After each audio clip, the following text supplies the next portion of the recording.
What's up YouTube, this is Nameless here bringing another review. Today we're going to talk about the Google Pixel 3 and the Google Pixel 3 XL. They both release tomorrow, so I just want to talk about some information, a couple features, revamp over the specs of what we can expect. Alright, let's get into it. That's my best friend.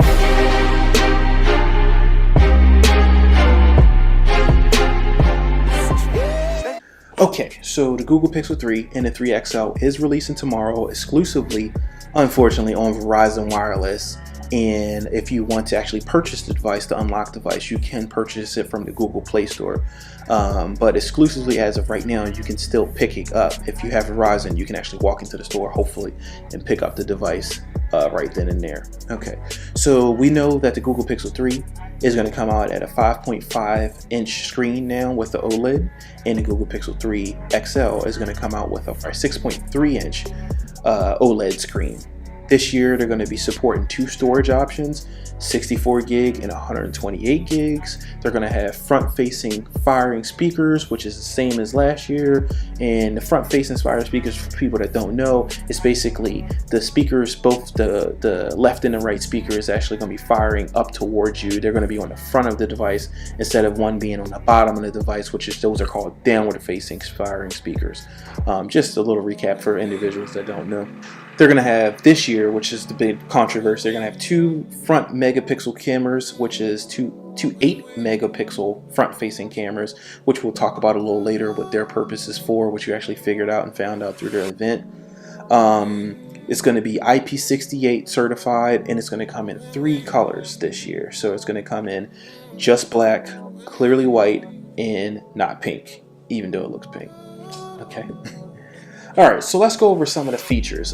This year, Google stepped it up and they did a lot of software-based features. And it's not uncommon that Google actually uses a lot of software enhancement. They always use a lot of software enhancement, and I'm actually for it. I think that the software enhancement is actually a good thing because it basically shows individuals or shows other manufacturers that, hey, you don't always need hardware to actually create and simulate those things. The only downfall is that sometimes with the software it can be enhanced, but at the same time it's not as great as it would be if it had multiple hardwares doing the same thing, if that makes any sense. What I mean by that is, take for example, you have a telephoto lens and you have a wide angle lens in most cameras nowadays, which is two cameras in the back. That helps with depth perception when you're actually capturing a portrait lens, and it actually will make it more clean far as though when you're doing your bokeh or your blurred background. It'll actually help clean that up a little bit more and not actually cover off parts of the actual image that you would actually want. But when your software is dialed in enough, like Google's been proving over the years, it really doesn't matter. So some of these features a lot of these features that they enhanced this year is all software based, which will allow them to actually install and allow you to download those on previous Pixel models, which is actually a good thing because this was portability. You don't actually have to force yourself to go buy a brand new Pixel, but we'll go over those right now. So one of the software features that they added, what's called Top Shot. Now, Top Shot is an interesting software feature within the camera, which will allow you to take one snap of their shot. When you press the shutter button, it'll capture a series of exposures or a series of pictures before and a series of pictures afterwards. And after that, it will allow you to say, okay, if you say you snapped a picture, but everybody was out of the scene or the scene was actually over, you missed your moment. Top Shot will have those series of before and after pictures where it won't allow you to miss that moment. You can like, okay, well, we noticed that somebody blinked here, but you can pick this shot, which everybody was actually smiling and nobody blinked in this situation, and you can share that one out instead of you trying to retake the whole picture over again. So that's actually a cool feature. I'm actually excited to see how that operates. Another cool feature that they have is Super Res Zoom. So the Super Resolution Zoom is actually a cool feature because when you zoom in on pretty much any camera, right, you lose quality because you're zooming in on something. So lighting gets affected, the exposure itself gets affected, movement comes into play, so camera shake and stuff like that. That can all disrupt your picture quality. So what Google is doing now is, again, when you press the shutter button while you're zoomed in on something, it's already taking a series series of snapshots or a series of pictures before and after you already hit the shutter button, and it stitches those together and cleans up the image. So with software, they're allowing themselves to make and render more sharp, crisp images because they're taking a bunch of pictures and they're stitching them all together. That's genius, you know what I mean? Like even with Apple of this year, they called it Smart HDR. They're doing the same exact thing. Take a series of pictures, stitch them all together, and give you the best quality image as possible. Another cool thing that they have is Night Sight, and this is another one that's pretty cool. So basically, if you take an image in almost, with low lighting situation, whether it has a candle or, some low light situations where you would typically need a flash, basically the night sight actually mode will basically enhance those dark moments. So basically you would take a picture and the Google software will go in, take that low lit image and then brighten it up for you. So basically these are all processes that photographers use afterwards. So they call it post-processing.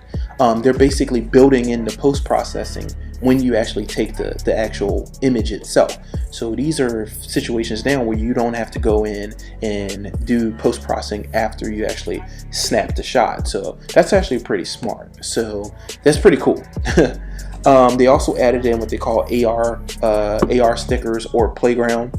And these are artificial intelligence stickers. So they teamed up with Marvel, and now you can get Iron Man or Hulk in there, and they're actual animated stickers that's in your picture with you. You can actually like plop them anywhere in your photo, and actually they interact with you now. So you can have like the Hulk behind you making muscle sounds or doing scary things, or you can have Iron Man giving you the thumbs up while you're giving your thumbs up. They actually interact with you while you're actually in the picture. So that's pretty cool.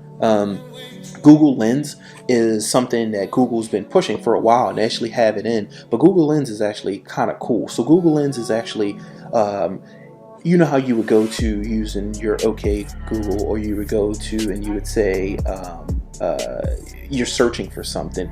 Google Lens will allow you to use the camera to actually search for anything that you want. So say if you see a picture of the Eiffel Tower, or say you see a picture of the Golden Gate Bridge, you can actually open up Google Lens, take a picture of it, and it will give you information for it. So it's actually like searching with images, and that's pretty cool.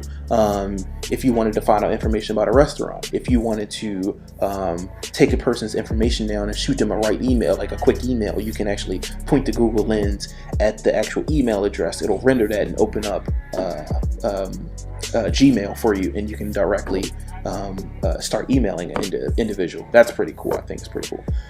Photo booth mode is another mode that they actually added into the camera, and photo booth mode is basically like will allow you to take a picture. It will automatically snap the picture for you when everyone's smiling, or if it detects a person making a funny face. So photo booth is basically a self-capturing mode that will allow you to not have to press the button and to actually capture the shutter. It'll actually do it for you. So if it detects a smile, it'll take the smile. It'll take the picture. If it detects you making a funny face, it'll take the picture.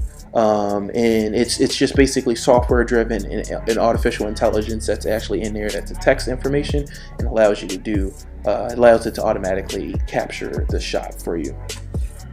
This year they actually enhanced portrait mode.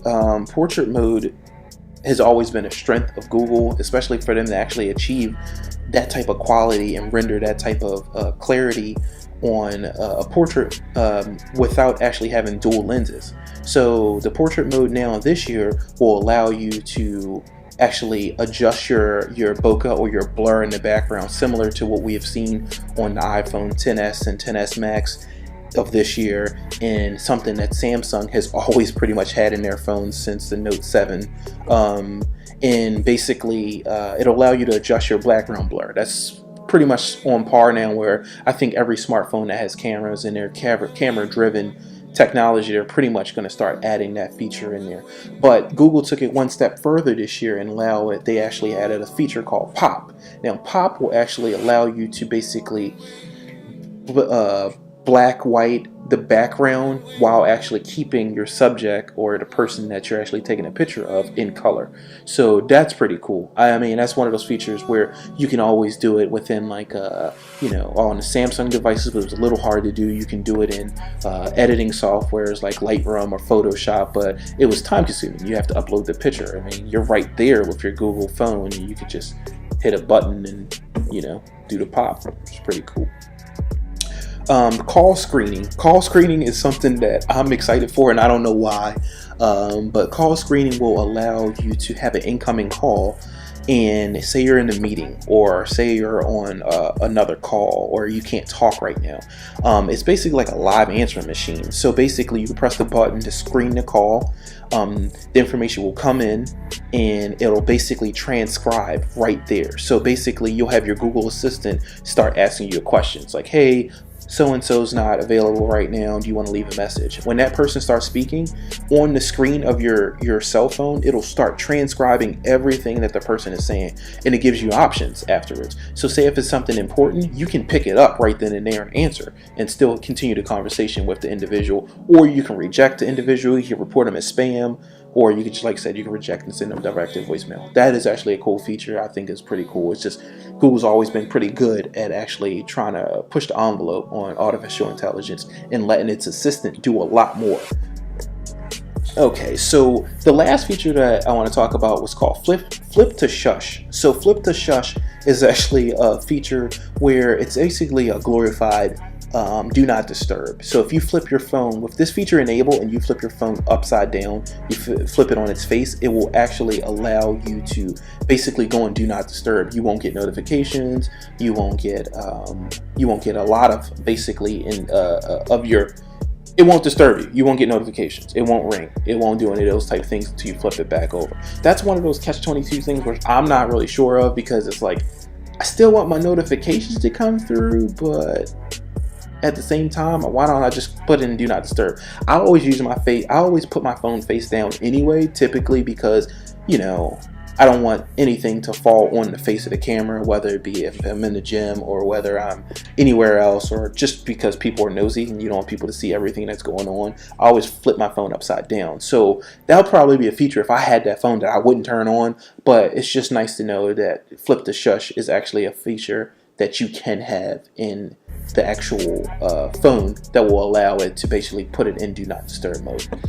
So that's everything that I have so far. Those are all the features that I know that I would enjoy if I had the phone. And right now, like I said, I'm running with the iPhone XS Max, and I'm probably going to run with that. But by me being into technology and wanting to know so much about all the phones that's out there and seeing what's out there, I mean, I'm just a technology guy, so I want to know everything about everything. Like, subscribe, comment, let us know what you want to know about next. Maybe I can research it, talk about it. All right, guys. Thank you, guys. See you.